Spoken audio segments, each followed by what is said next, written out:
Okay, so here's what I would like to say is maybe one of the best ideas for a female watch, for a woman's watch, a lady's watch, and that is a vintage automatic or manual watch. And so this is my wife's, and it's her first. I've been trying to tell her to get into vintage for a long time. For me, I have a 8.25 inch wrist, and so an old 36 or 35 or 32 millimeter watch wouldn't. I don't think it doesn't look good on me. The most I would go or the least I would go these days is a 40. So because the old watches are mid-size, what I would say mid-size is considered now, like a 35 max. They're really good bargains because they're not in the current trend of men's watches, so the demand is rather low, and they were really well built back in the day, even though they're probably just as well or better built now by the robots. And I think that they're readily available. You can find them in many different places, like antique stores or estate sale places or online. And so I think now that she's got the bug, my wife, we're going to look for a stainless steel. Something I've always thought would look really nice is a stainless steel Omega Seamaster with black face and a date. So this one doesn't have a date, which I guess is the only drawback for my wife, because she likes having the date. And it's a Tudor Small Rose. That's what it's called, a Tudor Small Rose. And it says shock resisting. And it's all silver. And it has a couple nice features that I really like. Probably the one thing that I like about Rolex the most is the straight lugs. I like sort of the utilitarian look, which is Omega uses a lot of twisted lugs look. It makes it look like it's turned almost, whereas this is your typical Rolex Submariner sort of look. Something happened there. You can see there's the it's got a Rolex crown with some sort of line underneath it, and the acrylic crystal that protrudes from the case. So another thing is the acrylic crystal would be easy to refinish. This has a couple minor scratches on it, and I've been meaning to take my poly watch to it, but just haven't gotten to it yet.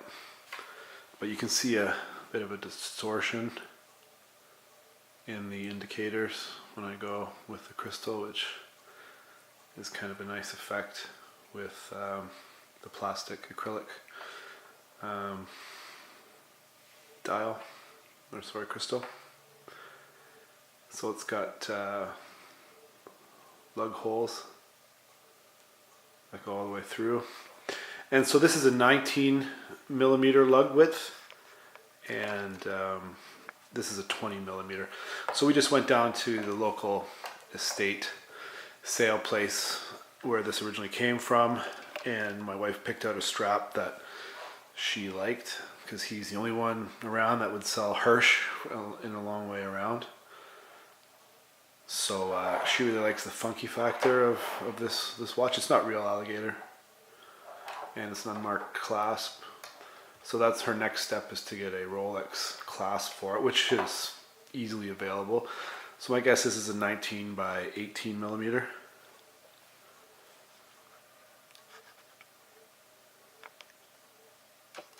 And it says original oyster case by Rolex Geneva. And it's got sort of, I don't know how you would get in there. The tool must, I've seen with the Submariners how it comes out and the tools to take that off, but this is cut into the steel, so the key that they make must go in, and it's really flat, and it's a bit bigger than a normal woman's watch. For some reason, women always have to, seems like they always have to have super magnifying eyes or something to see their small watches, but something like this, which was a vintage man's watch, is nice and big for them. It looks good. It looks thick, and you can get them at pretty great prices. And like I said, her next step is a Seamaster, a black Seamaster, not the gold plated or anything, but so if you're thinking about buying your girlfriend or wife a nice watch that looks cool, is sporty, and is a daily beater, a vintage man's watch is something to consider. Let's see if I can get up close on the dial here.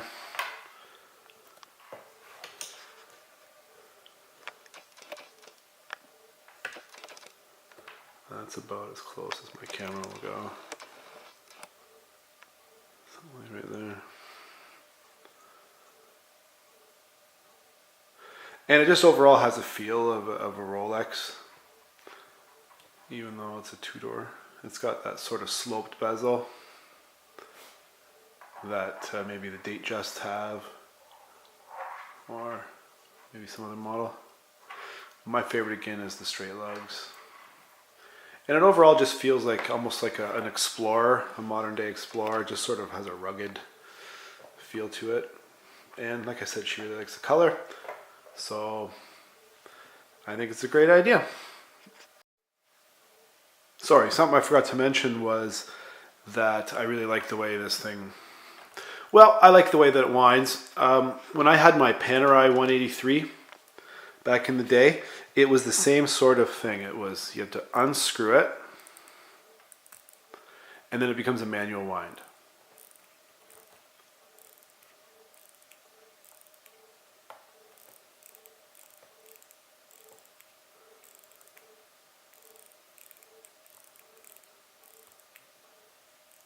And there, it's tight. You can't wind it anymore.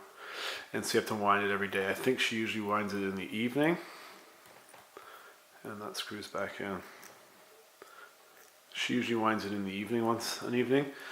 But when I had my Panerai, I did it as soon as I woke up. So I always thought it was kind of weird that you have to unscrew this crown every day in order to wind it. And so I think that would sort of hurt the crown stem or whatever, that thing it's threaded onto there, the thing that protrudes from the case that the crown threads onto. I would think that over time that would be a weak point in the design. So in this sort of design I would prefer, but they had to do that because they didn't have automatics back in the day at that time, is my guess. This is, at the time automatics were coming out, so probably the late 50s or early 60s. And so they wanted to make water resistant watches, so they put this screw down crown, which is what this bar probably indicates underneath the Rolex emblem on the crown. Anyways, so you have to unscrew it every day in order to wind it. It becomes a sort of a nice ritual. I didn't wind it with the Panerai, but again, I thought it was overall, something that would get weaker over time.